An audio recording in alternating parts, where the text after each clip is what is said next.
Rebel star Prabhas కొత్త cinema Raja Saab నుంచి teaser రావడం జరిగింది. అది మొదటి 24 గంటల్లో 1,38,00,000 వ్యూస్ రావడము, 6 లక్షల లైకులు రావడము అవన్నీ జరిగిపోయాయి.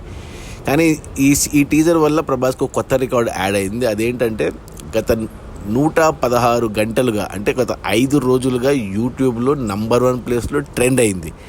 ఇంతవరకు ప్రభాస్ ఈ సినిమాలో వచ్చిన ఏ టీజర్ కూడా ఇన్ని రోజులు ఇన్ని గంటలు ఏది ట్రెండ్ అవ్వలేదు. ఇది కొత్త రికార్డు ప్రభాస్కి.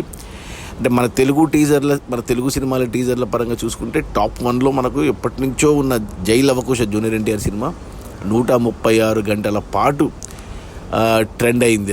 అది రికార్డు చాలా ఏళ్ళ వరకు ఎవరు కొట్టలేకపోయారు. మళ్ళీ వచ్చిన junior NTR Janata garage cinema దగ్గరికి వచ్చి ఆగిపోయింది. 134 గంటల పాటు ట్రెండ్ అయింది. కానీ రీసెంట్గా వచ్చిన మన పుష్ప 2 అల్లు అర్జున్ సినిమా అది 138 గంటల పాటు ట్రెండ్ అయ్యి టాప్ 1లో ఉంది ఇప్పుడు.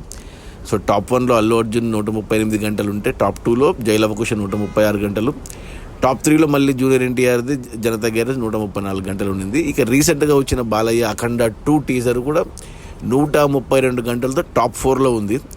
ఇక టాప్ 5 టాప్ 6 చాలామంది హీరోలు ఉన్నాయి. కానీ ప్రభాస్కి ఈ రికార్డు లేకుండా ఉంది. ఇప్పుడు 116 గంటలతో టాప్ 11లో ఉంది.